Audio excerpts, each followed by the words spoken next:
عليكم ورحمة الله وبركاته. الحمد لله رب العالمين والعاقبة للمتقين والصلاة والسلام على رسوله الكريم محمد وعلى آله وأصحابه أجمعين. أما بعد، أعوذ بالله من الشيطان الرجيم. بسم الله الرحمن الرحيم. وقاتلوهم حتى لا تكون فتنة ويكون الدين لله. صدق الله العظيم. সর্বপ্রথম প্রশংসা জ্ঞাপন করি সেই মহান রব্বুল আলামিনের দরবারে, যিনি আজ আমাদেরকে অত্যাচারী জালেম শাসকদের হাত থেকে ছিনিয়ে নিয়ে স্বাধীন করে আমাদের হাতে তুলে দিয়েছে। সেই মহান রব্বুল আলামিনের দরবারে শুকরিয়া স্বরূপ বলি আলহামদুলিল্লাহ। তারপর পর যেন বেকিনা সৃষ্টি করিলে আজ আমি আপনি কেউ সৃষ্টি হতাম না। সেই বিশ্ব মানবতার শ্রেষ্ঠ রাসূল রাহমাতাল লিল আলামিনের প্রতি জানাই অসংখ্য অগণিত ভক্তি ও দরুদ ও সালাম। সকলে একবার উচ্চ আওয়াজে বলি সাল্লাল্লাহু আলাইহি ওয়াসাল্লাম। অতঃপর আজকে এই মহা অনুষ্ঠানের মাননীয় সভাপতি সাহেব ও আমার সামনে উপস্থিত বিচক্ষণ বিচারকদ্বয় ও আমার সামনে উপবিষ্ট রসুল প্রেমিক শ্রোতা মণ্ডল, সকলকে আমার তরফ থেকে আন্তরিক সালাম, প্রীতি, শুভেচ্ছা ও হার্দিক অভিনন্দন জানিয়ে আমি আমার নির্দিষ্ট বিষয়বস্তুর উপরে আলোকপাত করার প্রয়াস রাখছি। আমার তৌফিক ইল্লা বিল্লাহ। বন্ধুগণ, আজ থেকে প্রায় ৭৬ বছর পূর্বে এই ভারতবর্ষ ছিল অত্যাচারী জালেম শাসকের অধীনে। তারা ইস্ট ইন্ডিয়া কোম্পানির ইস্যু করে ব্যবসার অনুমতি নিয়ে এই ভারতবর্ষে প্রবেশ করেছিল। কিন্তু তাদের উদ্দেশ্য ছিল ব্যবসার নয়, বরং তাদের উদ্দেশ্য ছিল ভারতবর্ষের মাল, ধন দৌলত, টাকা পয়সা লুণ্ঠন করে নিজেদের দেশে নিয়ে যাওয়া। ক্রমশ তারা তাদের উদ্দেশ্যের দিকে অগ্রসর হতে লাগলো। কেমন ভাবে দেখুন, ১৬০১ খ্রিস্টাব্দে ইংরেজ সম্রাট ব্যবসার অনুমতি নিয়ে এই ভারতবর্ষে প্রবেশ করেছিল। তখন এই ভারতবর্ষের বাদশা ছিল সম্রাট জাহাঙ্গীর।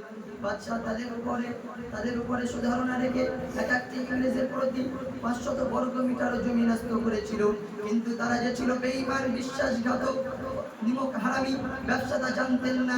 তারা আস্তে আস্তে এই ভারতবর্ষকে কব্জা করতে শুরু করেছিল এবং তারা ভারতবর্ষের মানুষের প্রতি নির্যাতন, অন্যায়, অত্যাচার, অবিচার শুরু করেছিল।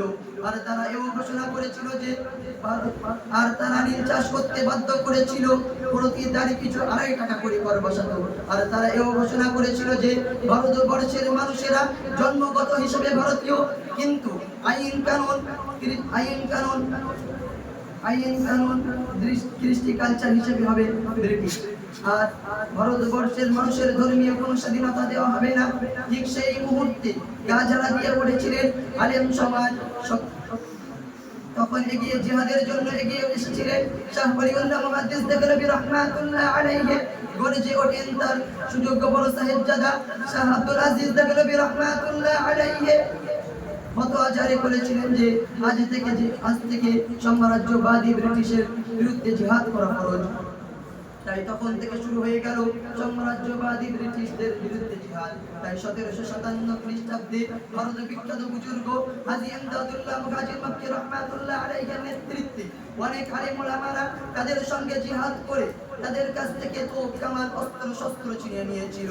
তখন ইস্ট ইন্ডিয়া কোম্পানি ঘোষণা করেছিল যে যে সমস্ত মুসলমানের মাথায় আছে টুপি, পরনে আছে লম্বা জামা, মুখে আছে দাড়ি, তাদেরকে ধরে ফাঁসির দড়িতে ঝুলিয়ে দাও। ঠিক সেই সময় ইংরেজ প্রশাসন ১-২ সপ্তাহের মধ্যে প্রায় ২ লক্ষ মুসলমান যাদের মুখে ছিল দাড়ি, পরনে ছিল লম্বা জামা, মাথায় ছিল টুপি, তাদেরকে ধরে ফাঁসির দড়িতে ঝুলিয়েছিল। তার মধ্যে প্রায় ৫,০০০ ছিল আলেম ওলামারা। বন্ধুগণ, তারা ১৮৬৪ খ্রিস্টাব্দে থেকে ১৮৬৭ খ্রিস্টাব্দে পর্যন্ত প্রায় ১৪,০০০ আলেম ওলামাকে ফাঁসির দড়িতে ঝুলিয়েছে। বন্ধুগণ, এর কিছুদিন পর অর্থাৎ স্বাধীনতার পূর্বে হুসাইন আহমদ মাদানী রাহমাতুল্লাহ আলাইহি ফতোয়া জারি করেছিলেন যে সাম্রাজ্যবাদী ব্রিটিশকে সাহায্য করা এবং তাদের অধীনে চাকরি করা হারাম। তখন ব্রিটিশ শাসক হুসাইন আহমদ মাদানী রাহমাতুল্লাহ আলাইহিকে গুলির অর্ডার ঘোষণা করেছিল। তার কিছুদিন পরে করাচিতে এক বিশাল প্রকাশ্য সমাবেশে ডাকা হয়েছিল। এই সমাবেশে হিন্দু, মুসলিম, জৈন, খ্রিস্টান সমস্ত জাতি, ধর্ম, বর্ণ নির্বিশেষে কয়েক লক্ষ মানুষ সেখানে সমাবেত হয়েছিল। সবাই জানতো হুসাইন আহমদ মাদানী রাহমাতুল্লাহ আলাইহি এই সমাবেশে উপস্থিত হবেন না, কেননা ব্রিটিশ শাসকের তরফ থেকে হুসাইন আহমদ মাদানী রহমাতুল্লাহ আলাইহিকে পুলিশ অর্ডার দেওয়া হয়েছে। কিন্তু সমাবেশ শুরু হবার কিছু পূর্বে হুসাইন আহমদ মাদানী রহমাতুল্লাহ আলাইহি নিজের জানের পরোয়া না করে হাতে কাফনের কাপড় নিয়ে কবিতা পড়তে পড়তে স্টেজে উঠে পড়েছিল। কবিতাটি হলো এই যে, ये फिरती है बुलबुल चोस में बेकार गुल शहीद नासी कहा है अंग्रेज को खताब करके कहा खिलौना समझ कर मुझे बर्बाद न करना हत्या किसी के मनाई में है। তখন হুসাইন আহমদ মাদানী রহমাতুল্লাহ আলাইহি সাম্রাজ্যবাদী ব্রিটিশের বিরুদ্ধে বক্তব্য শুরু করেছিল। তখন সমস্ত জাতি ধর্ম বর্ণ যখন ব্রিটিশ প্রশাসন হুসাইন আহমদ মাদানী রহমাতুল্লাহ আলাইহিকে চতুর্দিক থেকে গুলি চালাতে আরম্ভ করেছিল, কিন্তু আল্লাহ পাকের কি কারিশমা দেখুন, হুসাইন আহমদ মাদানী রহমাতুল্লাহ আলাইহির গায়ে একটি গুলির স্পর্শ করলো না। সুবহানাল্লাহি ওয়া বিহামদিহি। তাই আমি সময় সংক্ষিপ্ত হওয়ার কারণে আমার অসম্পূর্ণ বক্তব্য এখানে করছি। আখির দাওয়ানা আলহামদুলিল্লাহি রাব্বিল আলামিন।